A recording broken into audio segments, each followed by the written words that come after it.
ओम शांति। आज सुनते हैं प्यारे बाबा की 1 अप्रैल की मुरली से दिल में छपने वाली गहराई की बातें।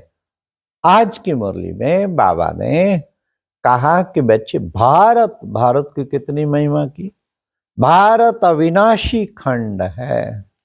भारत जैसा सुखी धनवान कोई देश हो नहीं सकता। भारत पवित्र खंड है। भारत में ही भगवान आते हैं। भारत ही सबसे सौकार सिरताज था, आज मोहताज बन गया। तो बाबा ने भारत की आज अपरंपार है, भारत की महिमा अपरंपार है। भारत में ही भगवान आते हैं। तो बाबा ने आज बहुत महिमा भारत की। हाँ, तुम भारतवासी 84 जन्म लेते लेते देवता से नीचे गिरते गिरते शूद्र बन गए। फिर आज बाबा की भी महिमा बहुत आई। बच्चे, मैं ज्ञान का सागर हूं, आनंद का सागर हूं। हाँ, फिर बाबा ने कहा, मैं देखो बच्चे बाप भी हूं और टीचर भी हूं और सतगुरु भी हूं। ऊंचे ते ऊंचा उसे कहते हैं, ऊंचे ते ऊंचा भगवान, ऊंचे ते ऊंचा और प्यारे ते प्यारा। उस जैसी प्यारी चीज कोई हो नहीं सकती। तो कितनी महिमा बाबा की आई आज। मैं क्या करने आता हूं? मैं कोई अंतर्यामी बन, जानी जाननहार बन, एक एक की दिल को जानने का काम नहीं करता हूं। उससे फायदा भी क्या। मैं तो पतित से पावन बनाने के लिए आता हूं। मुझे ऑलमाइटी अथॉरिटी कहते हैं।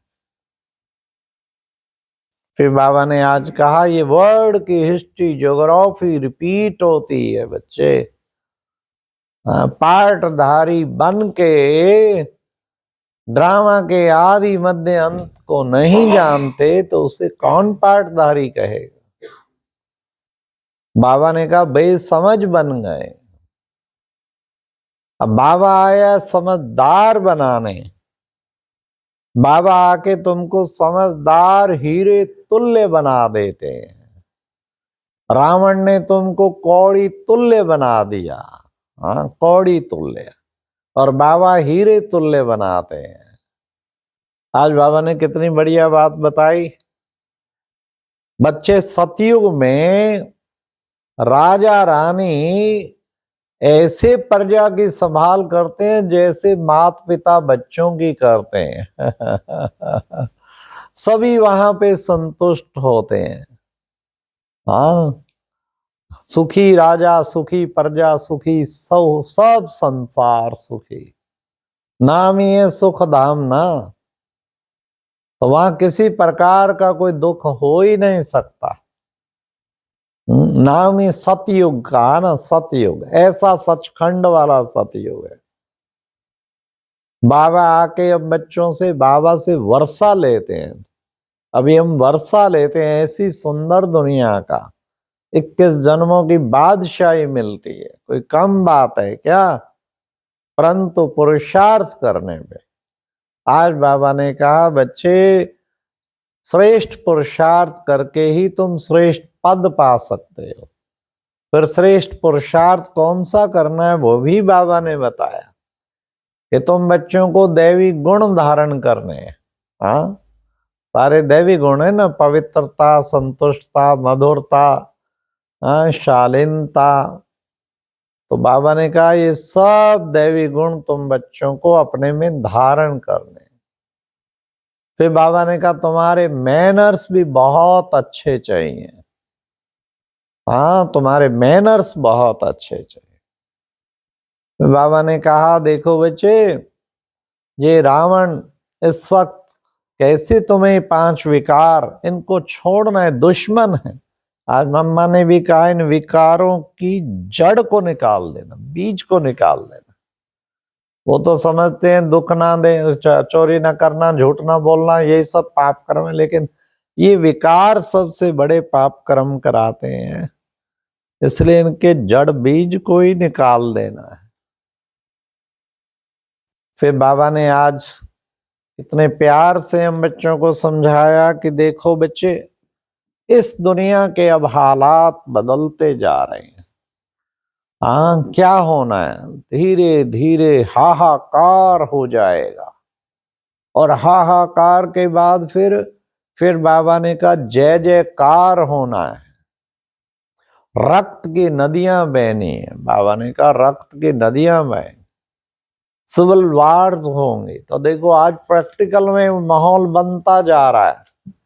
बाबा ने जो 40 साल पहले, 50-60 साल, 80 साल पहले 1937 में झाड़ का चित्र जो बनवाया था, दोनों तरफ ऊपर, जो बाबा अक्सर कहते दो बिल्ले लड़े, माखन कृष्ण को मिल गया।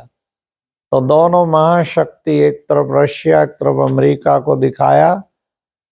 एटॉमिक पावर, बाबा 3 तरीके से विनाश दिखाया। एक तो एटॉमिक पावर से विनाश, और दूसरा फिर ये विश्व का बाकी सारी दुनिया का एटॉमिक पावर्स, और भारत का दिखाया किससे? वो दिखाया सिविल वार से और नेचुरल कैलेमिटीज से। क्योंकि बाबा कहते थे कि बच्चे, भारत में एटॉमिक पावर से विनाश नहीं होगा, कारण एटम बम पड़ने से सारी भूमि खराब हो जाती है, और यहां तो आगे सतयुग सचखंड स्थापन होना इसलिए वो चीज नहीं होगी। तो प्रैक्टिकल में वही बातें देख रहे हैं। भारत को सब देश प्यार करने लग गए हैं, जैसे आगे चल के भारत को एक सुरक्षित समझेंगे, और जो वर्ल्ड वार के चांसेस कई बार बनते जा रहे हैं।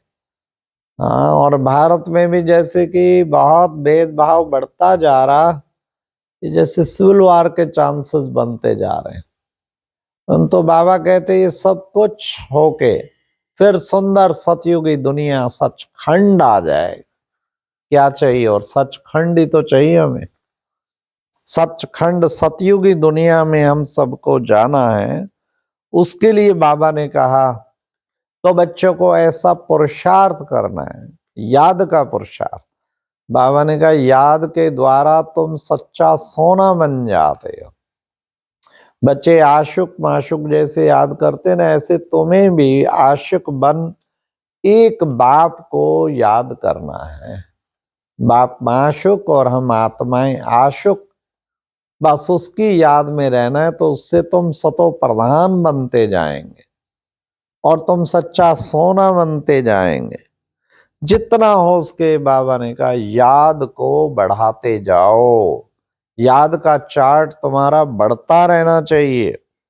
फिर बाबा ने कहा याद का अभ्यास बढ़ाते रहेंगे तो तुम्हारे योग अग्नि में फिर विक्रम विनाश हो जाएंगे और तुम फिर सच्चा सोना बन जाएंगे। फिर बाबा ने कहा विशेष बच्चे देखो, हम बच्चों को विशेष पुरुषार्थ क्या करना। अभी बाबा ने वरदान में क्या कहा? आज बाबा ने कहा निमित्त पने की स्मृति के द्वारा क्या करना है। हाँ, निमित्त पने की स्मृति के द्वारा माया का गेट बंद करने वाले डबल लाइट भाव है। डबल लाइट बनना है तो ये निमित्तपन। माया का गेट है मैंपन, मैंने किया, मैं जानता हूं, मुझे सब पता है, मैं बता सकता हूं। मैं मेरा है तो माया का गेट खुला हुआ है, और ये मैं मेरा खत्म तो माया का गेट बंद। और फिर निमित्त पने की स्मृति में रहेंगे तो क्या होगा? डबल लाइट भाव, डबल लाइट बनना है। तो मैं आत्मा भी लाइट, मैं बाबा भी लाइट, ये है डबल लाइट भाव। इसका अभ्यास करना है। फिर आज की मुरली में स्लोगन में भी बाबा ने कहा त्रिकालदर्शी पने की स्थिति पर, सीट पर सेट होकर के हर कर्म करो तो क्या होगा? सफलता सहज मिलती रहेगी। त्रिकालदर्शी माना आदि मध्य अंत देख के, बाद में पछताना ना पड़े, पहले ही भविष्य इसके क्या रिजल्ट होंगे वो सोच समझ के। ये त्रिकालदर्शी पने की सीट है। इस सीट पे सेट हो के हर कर्म करो तो जो है उससे क्या होगा, सफलता सहज मिलेगी। इसलिए बाबा ने कितना सुंदर बताया। फिर बाबा ने आज व्यक्त इशारे में भी कहा, क्या विजयी बनो। किस बात में? कंबाइंड रूप की स्मृति से सदा विजयी बनो। मैं शिव शक्ति कंबाइंड हूं, कोई दुनिया की ताकत अलग कर नहीं सकती। अच्छा, ओम शांति। ये थी आज की मुरली से दिल में छपने वाली गहराई की बातें। ओम शांति।